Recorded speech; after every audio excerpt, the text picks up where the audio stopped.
দুর্গাপুরে আগামীকাল আসছেন নরেন্দ্র মোদী। আমাদের প্রতিনিধি শিবাশিস মৌলিক সরাসরি রয়েছেন আমাদের সঙ্গে। গতকাল মুখ্যমন্ত্রী মমতা বন্দ্যোপাধ্যায়ের মেগা মিছিল, আর তার ঠিক একদিন পর আগামীকাল বঙ্গে আসছেন নরেন্দ্র মোদী। তার আগে দুর্গাপুরের ছবিটা আপনাদের দেখাবো। একেবারে চরম ব্যস্ততা বিজেপি নেতাকর্মীদের মধ্যে। দোকানদার থেকে পথচারীদের মধ্যে ইতিমধ্যে হ্যান্ডবিল বিলি করা হয়েছে। নিরাপত্তা সুনিশ্চিত করতে স্নিফার ডগ নিয়ে সভাস্থল পরীক্ষাও করেছে পুলিশ। সরাসরি আপনাদের নিয়ে যাব, আমাদের প্রতিনিধি শিবাশিস মৌলিক রয়েছেন আমাদের সঙ্গে। শিবাশিস, গতকাল মুখ্যমন্ত্রী মমতা বন্দ্যোপাধ্যায় যেখানে বাঙালি অস্মিতায় শান দিয়েছেন, আগামীকাল প্রধানমন্ত্রীর বক্তব্যের দিকে অবশ্যই নজর থাকবে। তার আগে প্রস্তুতি কতদূর? একদম তাই অনুষ্কা। দেখো, শুরুতেই তোমায় বলে রাখি যে দিনগুলো খুব তাৎপর্যপূর্ণ।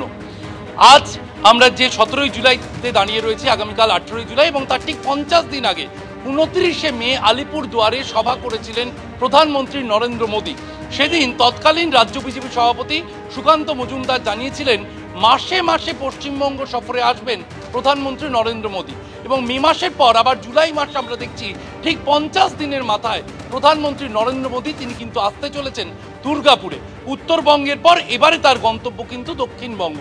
এবং আলিপুরদুয়ারে যেমন দেখা গিয়েছিল, বাঙালি অস্মিতাতে তিনিও কিন্তু শান দিয়েছিলেন। রাজনৈতিক মহল মনে করছে বাঙালি অস্মিতাকে কেন্দ্র করে এবারে বিজেপি এবং তৃণমূলের মধ্যে টানাপোড়েন দেখা যায় কিনা সেদিকে তাকিয়ে রাজনৈতিক মহল। যেমনটা এখনো পর্যন্ত জানা যাচ্ছে, আগামীকাল দুর্গাপুরে 2:40 নাগাদ অন্ডাল বিমানবন্দরে এসে পৌঁছবেন প্রধানমন্ত্রী। বিহার থেকে তিনি আসবেন এবং 2:40 নাগাদ অন্ডাল বিমানবন্দরে নেমে প্রাথমিকভাবে হেলিকপ্টারে আসার কথা ভাবা হলেও তিনি কিন্তু বাই রোড আসবেন। 20 মিনিট প্রধানমন্ত্রীর কনভয় অন্ডাল বিমানবন্দর থেকে এই পথ ধরে এসে পৌঁছবে নেহেরু স্টেডিয়ামে। নেহেরু স্টেডিয়াম দুর্গাপুর, সেখানে কিন্তু তার জোড়া সভা রয়েছে। প্রথম সভা 3টে থেকে 3:30 পর্যন্ত চলবে এবং সেই প্রথম সভায় কিন্তু প্রশাসনিক কাজ সারবেন দেশের প্রধানমন্ত্রী নরেন্দ্র মোদী। তিনি সেখানে 5,400 কোটি টাকার প্রকল্পের সূচনা করবেন, এমনটাই সরকারিভাবে জানা গিয়েছে। এবং একাধিক প্রকল্প সেখানে রয়েছে, শুধু দুর্গাপুর নয়, দক্ষিণবঙ্গের, পশ্চিমবঙ্গের একাধিক প্রকল্পের কালকে কিন্তু সূচনা করতে চলেছেন প্রধানমন্ত্রী নরেন্দ্র মোদী। 3:30 নাগাদ সেই কাজ শেষ করে 3:45 নাগাদ রাজনৈতিক সভায় এসে যোগ দেবেন দেশের প্রধানমন্ত্রী নরেন্দ্র মোদী।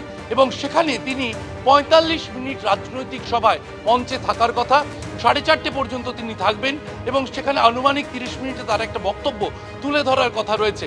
এই 4:30 নাগাদ সভা শেষ করে তারপরে কিন্তু দিল্লির উদ্দেশ্যে অন্ডাল বিমানবন্দর থেকে এই বিমানে পাড়ি দেবেন প্রধানমন্ত্রী নরেন্দ্র মোদী। এখনো পর্যন্ত যেমনটা দেখা যাচ্ছে তাতে আজকেই কিন্তু দুর্গাপুর শহরে সাজো সাজো রব। বিজেপি নেতা কর্মীরা তারা একে একে আসছেন দুর্গাপুরে। স্থানীয়রা রয়েছেন, এলাকার জেলার মানুষ তো রয়েছেনই, এমনকি বর্তমান রাজ্য বিজেপি সভাপতি শ্রমিক ভট্টাচার্য আর কিছুক্ষণের মধ্যেই দুর্গাপুরে এসে পৌঁছবেন। তিনি একটি বাইক র্যালি করবেন। একদিকে শ্রমিক ভট্টাচার্য রাজ্য সভাপতি হওয়ার পর প্রথমবার আসছেন, সেই জন্য এই বাইক র্যালি। অন্যদিকে গতকাল প্রধানমন্ত্রীর সভার আগে তারা কার্যত তার প্রস্তুতি হিসেবেও এই বাইক র্যালি সারছেন। সুকান্ত মজুমদার তিনি রাতে এসে পৌঁছবেন। কাল সকালে এলাকায় ঘুরে ঘুরে বাজার এলাকায় মানুষকে আমন্ত্রণ জানাবেন নরেন্দ্র মোদীর জনসভায় যোগ দেওয়ার জন্য। নানান কৌশল, নানান পদ্ধতি রেখে কিন্তু বিজেপি এবারের প্রধানমন্ত্রীর এই সভার আয়োজন করছে। অনুষ্কা, ধন্যবাদ শিবাশিস।